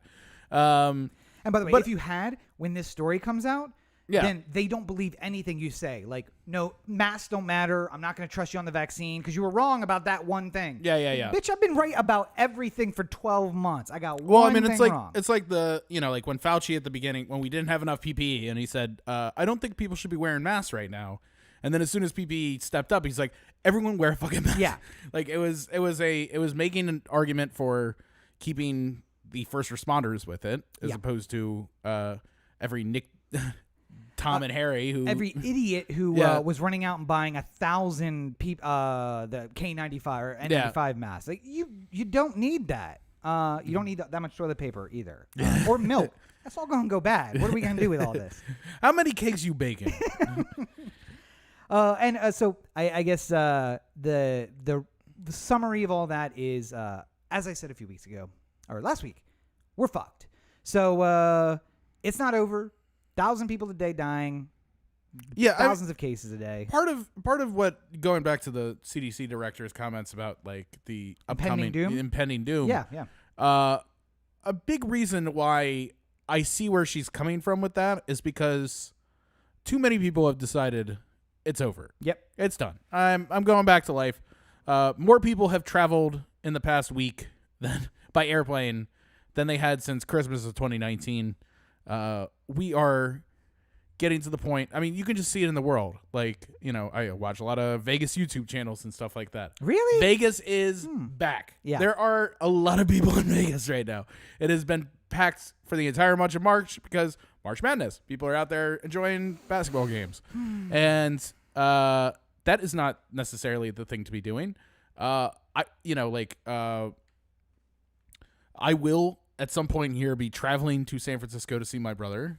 So we will do a remote show after the fact to be safe and everything like that. But you will be fully vaccinated before you go, right? The second shot is when I get back. Okay. The day after I get back. But you're on the vaccination schedule. Are they vaccinated? Not yet. They're in the April 15th group. I have less faith in this plan than I did before. But much like but I'm saying much like every woman I know, it's your birthday. So, No, but what I'm saying is there are still ways to do things safely, and there's still ways to be responsible and to limit the risk that any one person has of getting sick from any action that you make. And I think that, like people really want it to be over so they can go party and have fun and roaring 20s and all the stuff I hear on Instagram. Yes, we're so close to that. As soon as enough people get vaccinated, we'll be there. But the problem is that we're just not at that. We're so close to it, but not there yet, Yeah, and it's very upsetting for me to see so many people that I know, once again, traveling all around, going places. I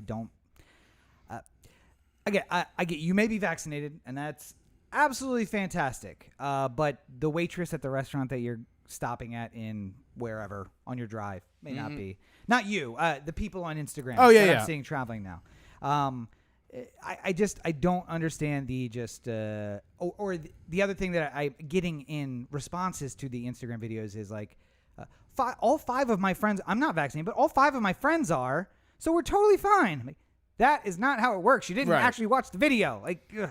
Well, I mean, so, just as a button to this, there has been some encouraging news about recent studies that have been done regarding people who are vaccinated. There was a UCLA study that had 15,000 nurses who had gotten vaccinated.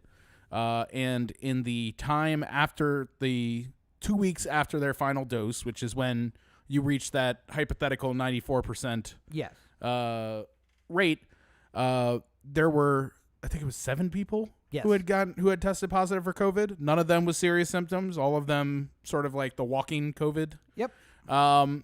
Which is good because, that's sort of proving that vaccinated people are keeping themselves from getting seriously ill. Yes. From this, at least so far. And from testing positive, which means they're not sick at all. And that the basically the positivity rate is like 0.01 or something like that. The chances of you getting a positive test.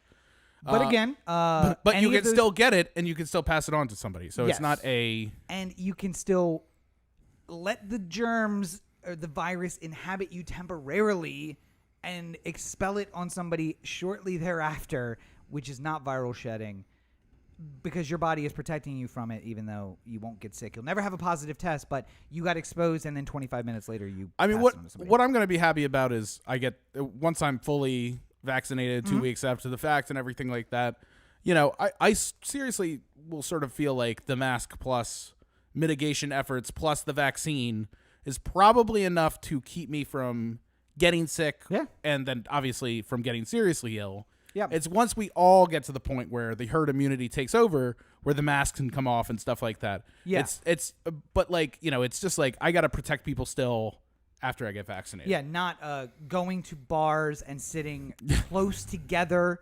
And look, you and your group sit close together. That's fine. The problem is there's another group of 8 people sitting right on your back, also sitting close together, and it's not about you. It's just about everybody, and they're all dumb. And once again, I pray to a God I don't believe in to just evolve this virus to kill 60 or 70% of these people, me included. Honestly, at this point, I don't know why I still pray to be the zombie survivor when I should just pray to be the one wiped out in the first wave, so I don't have to worry about it. Rob, don't give up too quickly, because we have something coming up this week.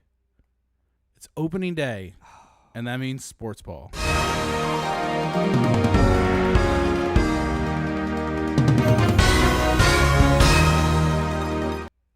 Real quick, because we're going a little long. I was going to give Roberto props on hitting the post, and it reminded me of hitting the post on the video this weekend, where right as the camera shut off. Yeah. Nice, yeah. Good post work, though. Good job, Roberto. Almost producing. I always like how he's doing the conductor, like the dun, dun, dun. Yes. It's like looking at Dudamel over here. Well, to be fair, we've never heard that jingle before, so it's good to know when it's going to be up. So came up on me. I don't know how, because it's always like April up until last year where it wasn't. It was, almost always. Yeah. But opening day is Thursday in Boston. Yeah. We got the first official real baseball of the season going on. Are you getting drunk? I doubt I'm going to get drunk, but I think I will watch it at home and maybe have a beverage or two. Okay. But Because, by the way, we're also sneaking up on May the 5th. Yeah, I know. God. I was hoping that would just go away forever, but I guess it won't. No. And I don't want to remember it for people's birthdays, so I got to remember it. for the personal pain that it causes you. Orioles are going to be starting in Boston and then going to New York before the home opener in Boston or against the Red Sox in Baltimore. How are you feeling about this upcoming Orioles season? So, we said goodbye to Felix Hernandez. Yep.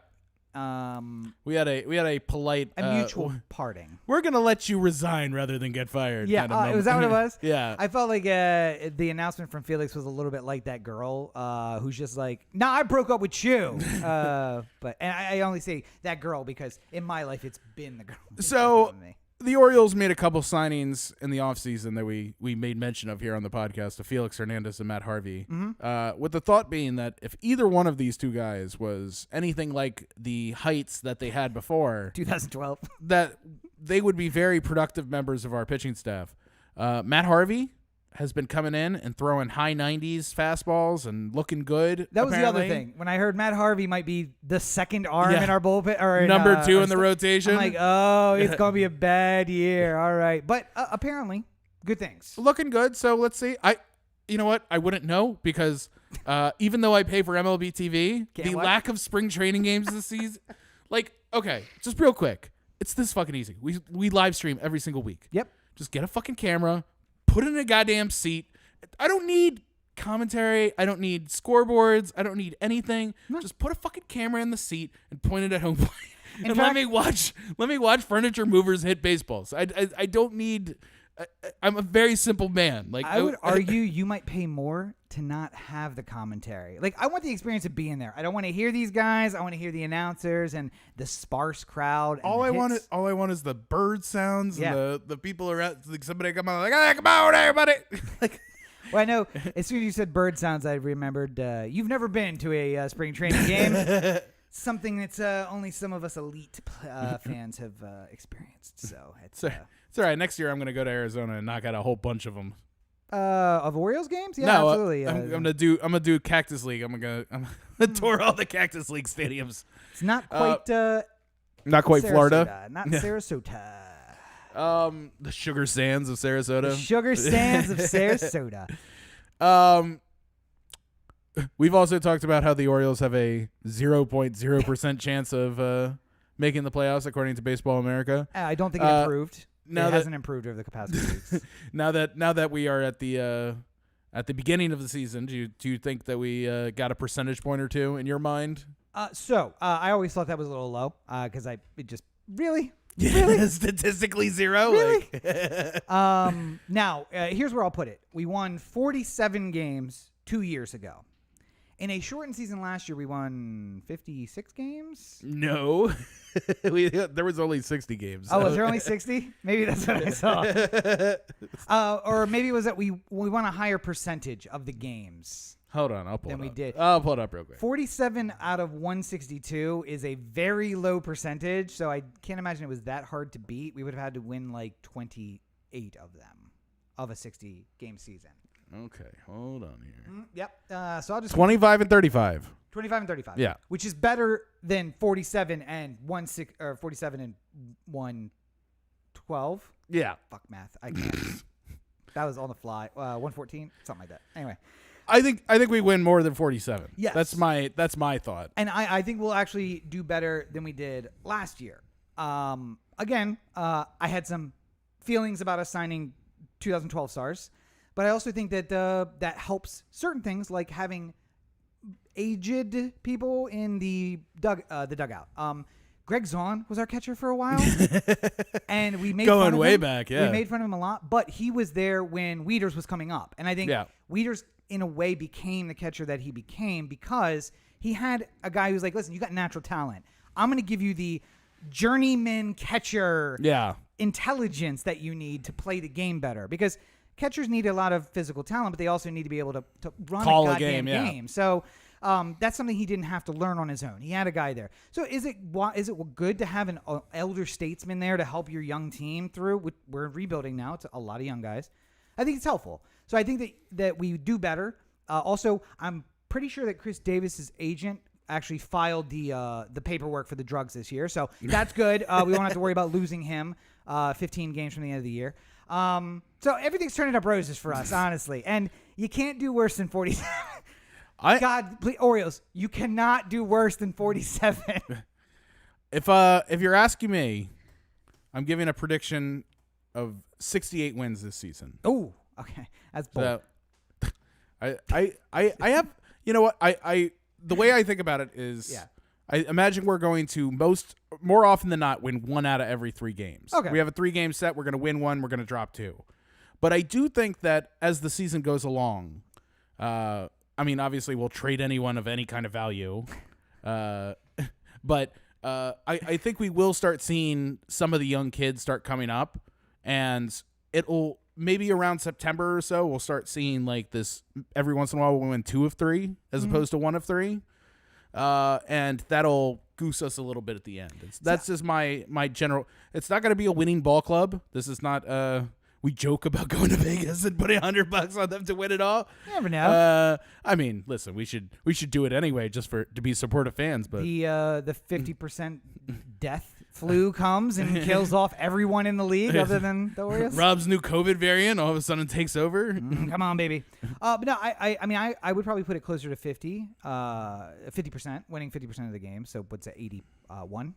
And only because what I've been hearing seeing is that like the same 6 team names coming up again and again. That there are like 6 very strong teams, and a lot of teams are rebuilding.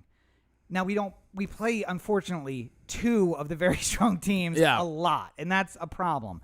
But if a lot of people are rebuilding, I think that's a coin flip every time you play them, which means you win 1, you drop 1. The middle game is always you're assuming we're going to drop more of those than we win, and I feel like we split those. We may split those more. So. Yeah, I mean, I think that if you're really asking me, New York obviously is going to be competitive. They're probably going to win the division. Tampa is always in it. Toronto seems like they're gearing up to be a serious contender. Boston is a who knows situation because they were so bad last year. And I think they were on the list of like they may be in the mid rebuilding of like moving parts around. They're trying to get rid of money, so clearly they're not like committed to buying the next piece that'll make them instantly better. Yeah. So we'll see, I guess. And you know, I imagine that they'll be a better team than we are because they have more capable players than we do. The Yankees and the Rays as 2 teams that are really looking to make a push, I think, this year. So let me ask you this: just as a potentially getting back to the ballpark at some point this year, is there anything in particular you're looking forward to after a year of not going to the ballpark? This will be our final thought here. Yes, I would like to start out in the second inning, top of the second, break to the bottom of the bottom of the second, break to the top of the third, with some Boog's barbecue, and then maybe round out the bottom of the 6th to the top of the 7th with a crab mac and cheese dog. Don't care so much about the baseball because it's probably not going to be that entertaining. But getting back to Camden Yards. Yeah. I really miss the Maryland food in general and the particular ballpark food of those particular establishments. One thing I'm looking forward to that is, funny enough, not Orioles related, is I would like to find the first game I can between any team playing the Astros. Okay. Anywhere close to I am not where going we to are. that game. And I am going to, hopefully it's like a Tuesday night, no kids. Just boomers. Have one of those fucking Rios nights. Yes. And the yeah, see, I sat through those nights back in Baltimore, and I did it because it was my team. But you want to go like talk about the Cardinals. I want to go head hunting. I want to go to Arizona and fucking yell at Altuve. Just get fucking hammered drunk before the game, and then just like immediately, like they've done the opening announcements, and I'm sitting on the third base side. I'm like, "Hey, Altuve, you little fucking asshole! Where's your Apple Watch, bitch? 9 hours of this, baby. Get ready." Next day, just hoarse and hungover. In bed with Altuve. I'm like, "How the fuck this happened?" There's a trash can in the corner. It's real suspect. I don't know why that's there. Oh, that thing looks like it'd been banged a lot last night. I'm not going to that game today, just so you know. I already know what the horribleness is going to come out of that. So, no thank Well, you know where you can find more horribleness. 365 days worth? OhTheAnthem.com. Corey to TheAnthem.com. At The Anthem on Facebook, Twitter, Instagram, and the listener line 443-219-7595. What's that number again? 443-219-7595. You can find more on me at my website, CoreyBakerFilmmaker.com, Facebook.com/CoreyBakerFilm, and at LegendsCB5 on Twitter, Instagram, and TikTok. You've heard it before, but this week, a video. Assuming that Roberto doesn't drag me to Arizona at some point this week, there will certainly be a video this week. Yeah, I'm not sure why a 5-hour drive would derail your entire week, but... I'm going to have to record it from the car. So, Again, I'm on the way to Arizona. Oh, my God. I mean, a vlog would be anything. It'd be something. Listen, it's a road trip feature. Yeah, I dig it. Oh, is that all? Is that all you got? Yeah, that's what I got right now. Oh, okay, all right. Well, I wouldn't be remiss because I felt like we almost forgot last week. So I want to mention producer Roberto. Thank you for joining us. You can find him on social media at RTOAZN. He is, of course, available for acting work, for ranch hand work. You better security. You better get on him quick though, because he's getting offers in. So. Yeah, a lot of offers, and I was gonna say security work, but he just flipped those Crocs into non-tactical mode, so not currently available for security work. But those legs, oh boy, those legs. But yeah, check him out, RTOAZN. He doesn't post on Instagram, on Twitter, on Facebook, or on TikTok, but you can find him on all those places and find the old content, mostly the stuff that I made him make. So you can find me at Roberto. Cultural appropriation. At Robert N. Cheek on all your social networks. You can find me on YouTube. The channel is Rob Cheek. And new content. It took me 4 hours to shoot 4 weeks of new content on Sunday. So, yes, new stuff coming. Updates, reviews, fun stuff. Come and join me there. You can always find more at robertncheek.com with links to all the stuff that I'm doing, including the books, which are available on Amazon. Buy Rod's books. Thank you. And if you'd like to join me, always looking for new people to play with on Call of Duty, both Modern Warfare and Black Ops Cold War, especially zombies. Looking to play more zombies. And no one that I know will ever buy the game, despite the fact that they keep saying they're going to buy it. They just never do. And so I'm looking for people to play with. So I would buy it, but you have absolutely no interest. I'm not really good at that sort of shit. I mean, I could teach you. Nobody I play with is good until they play with me. I've never make players good. I've never been good at those games. It's literally just pull the trigger. It's button smashing. I never like how the controllers are like flipped around. Oh, funny thing, I can set it up any way you like. There's no excuses. Wow. There you go, and that's fine. Listen, you could tell these folks week after week, I got new stuff coming. If you just were honest with them and said, I don't want to make anything for you, then I can appreciate that. It's at least it's honest. But yeah, so that's all I have to. Well, I think we've done good here today. We've done something. I don't know if it's good. But as always, we're 2 hours in and 365 episodes. But as always, this is the Oh, the Anthem podcast, part of the Oh, the Anthem digital network. For Corey and Roberto and producer Brooks, who is really just cute on the job. On top of the game. Yeah. On top of the wire for the internet, not chewing on it, so that's good. This is Rob. Have a great week, everybody. 666, the number of the beast. I really wanted to get into the Battle of Los Angeles discussion, too. Hell and fire. And Nike's gonna sue. How did all three of us have different interpretations of one statement? Battle of Los Angeles.